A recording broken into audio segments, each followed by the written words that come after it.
Hey there! Today we're diving into a coding problem that many developers may encounter. The issue arises when constructing a vector directly as an argument versus using one defined as a variable. This discrepancy can lead to unexpected errors. So let's take a closer look at what's going on. When passing a vector as an argument to the function template random_eld, everything seems fine at first.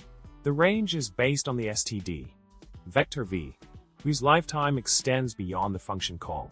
However, the situation changes when we pass a temporary vector as an argument. In this case, the iterator returned by random_eld becomes dangling, meaning it points to memory that has been deallocated. This results in an error when we try to dereference the dangling iterator. Now, let's focus on the solution to this problem. The error message, error C2100. You cannot dereference an operand of type std-ranges. Dangling provides a clear indication of what's happening. The iterator pointing to a temporary vector's data cannot be safely dereferenced, leading to potential runtime issues. In summary, it's essential to be mindful of the lifetimes of variables when working with iterators and ranges in C++.